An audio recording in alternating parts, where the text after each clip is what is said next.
محسن نقوی نے غیر قانونی امیگریشن اور انسانی اسمگلنگ کے خلاف کارروائیاں تیز کرنے کی ہدایت کر دی ہے۔ وزیر داخلہ نے پیشہ ور بھکاری مافیا کے خلاف بھی سخت کریک ڈاؤن کا حکم دیا ہے۔ اسلام آباد میں وفاقی وزیر داخلہ محسن نقوی کی زیر صدارت اجلاس میں FIA امیگریشن ونگ کی کارکردگی کا تفصیلی جائزہ لیا گیا۔ اجلاس میں غیر قانونی امیگریشن، انسانی اسمگلنگ اور پیشہ ور بھکاری مافیا کے خلاف جاری مہم پر غور کیا گیا۔ وزیر داخلہ نے غیر قانونی امیگریشن میں ملوث مافیا کے خلاف بلا امتیاز کارروائیاں جاری رکھنے اور انسانی اسمگلنگ میں ملوث عناصر کو کوئی رعایت نہ دینے کی ہدایت کی۔ محسن نقوی نے کہا کہ پاکستان کے نام پر کسی صورت حرف نہیں آنے کی اجازت نہیں دی جا سکتی۔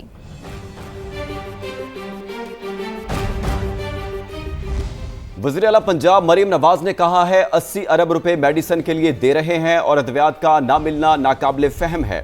اب عوام کا پیسہ اور وقت ضائع نہیں ہوگا، نااہل اور کام چوروں کو گھر جانا ہوگا۔ وزیر اعلیٰ مریم نواز کی زیر صدارت اجلاس میں صحت کے منصوبوں کی پیش رفت کا جائزہ لیا گیا۔ مریم نواز نے سرکاری اسپتالوں کے لیے نئی اور جدید ادویات کی فہرست مرتب کرنے اور کمیٹی بنانے کا حکم دیا۔ دوران ڈیوٹی ڈاکٹرز اور نرسوں کے موبائل استعمال پر پابندی پر اتفاق کیا گیا۔ سرکاری اسپتالوں کو جدید طبی آلات سے لیس کرنے کے لیے چینی ساختہ طبی آلات کی اجازت پر اتفاق کیا گیا۔